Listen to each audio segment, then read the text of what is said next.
أشهد أن محمدا رسول الله أشهد أن محمدا رسول الله حي على الصلاة حي على الصلاة حي على الفلاح حي على الفلاح الله أكبر الله أكبر الله لا إله إلا الله لا إله إلا الله. إن الحمد لله نحمده ونستعينه ونستغفره ونستهديه. My beloved siblings and respected elders in Islam, I want to encourage all of us to recommit ourselves to the oath of allegiance that we have with our Creator. We realize today that we are living under the occupation of the friends, the allies of Shaitan by default. Not to say that every single individual understands how, because these are days and these are times when the information has been really misrepresenting to so many people in so many different ways. It still is a shock for a lot of people to wake up and understand that this system that we're living in, the constitution that is based on, is so outdated. It's a shame for us to even be able to look at anything that is of that age that is used on a daily basis. Never mind something that's supposed to give us the ability to function and create laws and bylaws and create a system of prosperity for the masses. That's not what it was written for. It was written for those who own and have a certain complexity, a complexion of their skin, and they had to be male. They could not be female. Colored and females were considered property.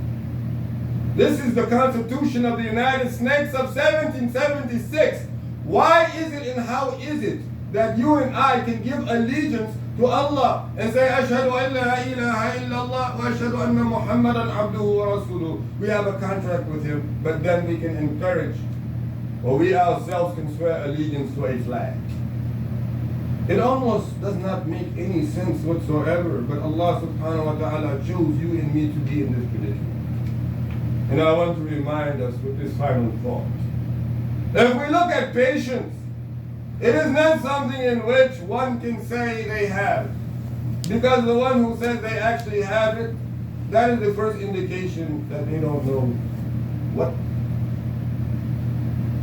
patience is or who they are.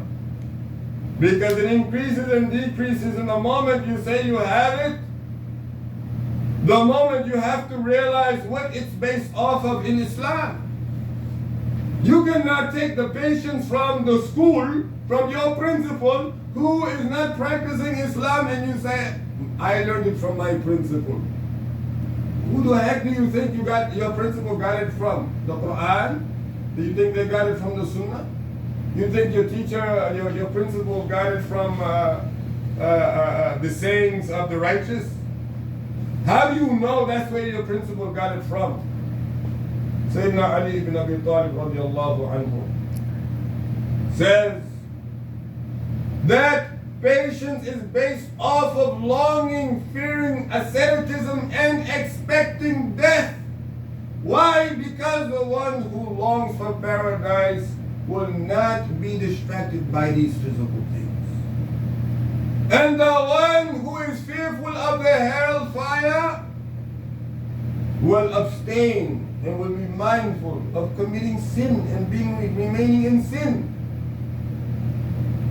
And the one who is ascetic will know what they should be taking of this world. رَبَّنَا آتِنَا فِي الدُّنْيَا حَسَنًا.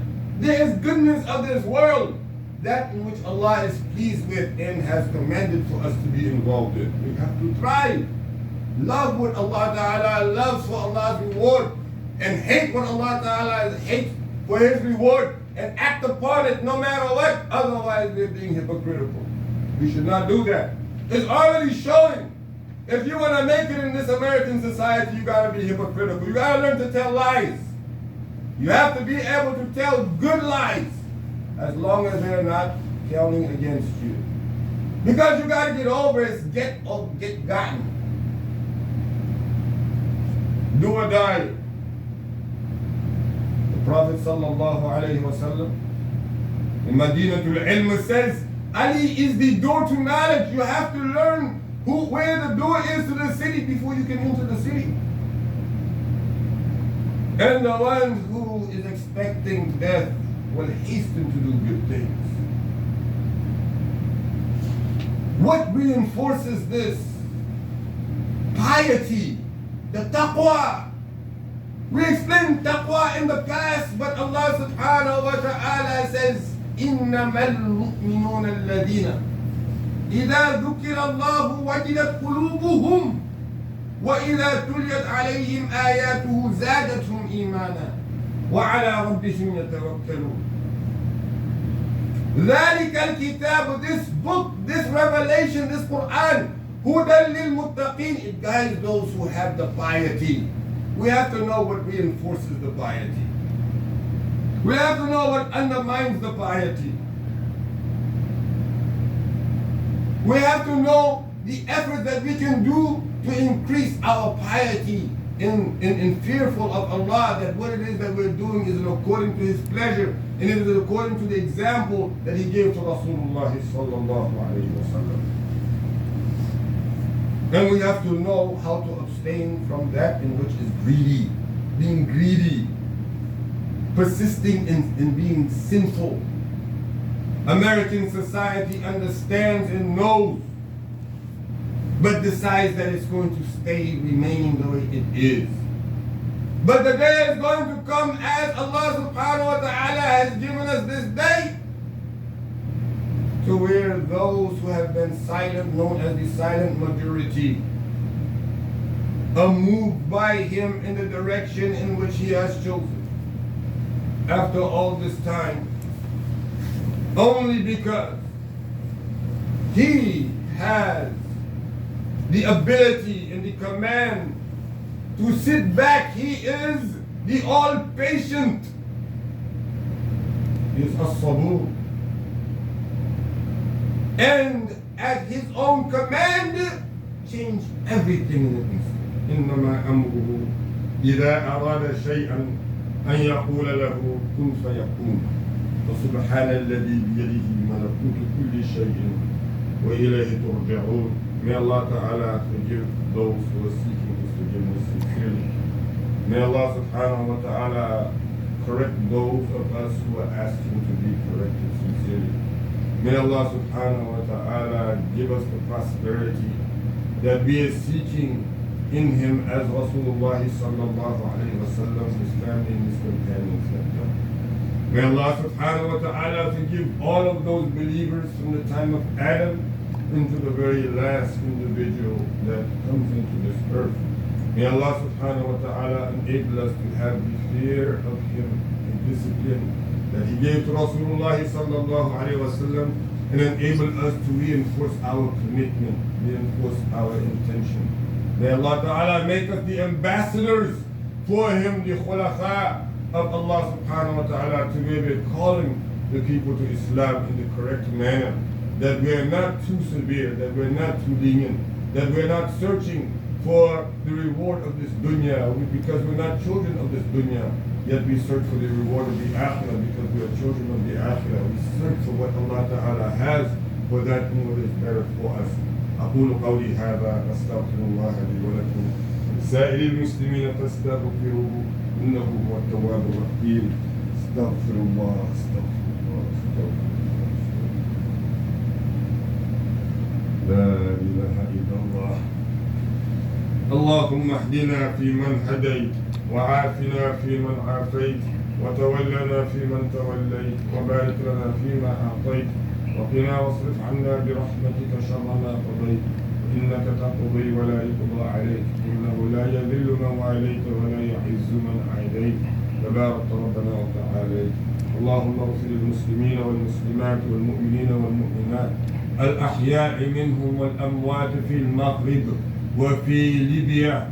اللهم اغفر لهم وارحمهم وعافهم واعف عنهم وأكرم نزلهم ووسع مدخلهم واغسلهم بالماء والثلج والبرد ونقهم من الذنوب والخطايا كما ينقى ثوب الأبيض من الدنس.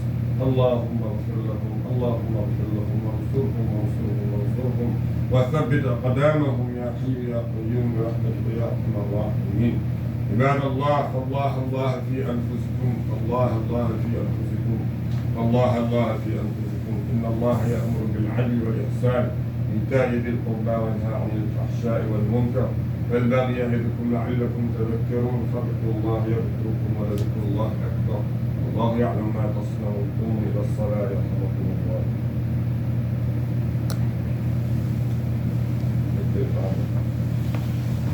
Inshallah, everybody remember to make dua for the victims that suffered the flood and the earthquake in Morocco and Libya. Also, I want to remind this week, inshallah, we're going to have Zakah Sadaqah Foundation meeting to try and scope out the budget for the quarter coming up. Because remember, we have to look for a very, formidable location. And then the Dawah effort, there's an executive meeting taking place at the end of the month for the Youth Dawah Task Force. So I think that's everything, if I have not forgotten anything. No, I think that's it. I think it's Salah.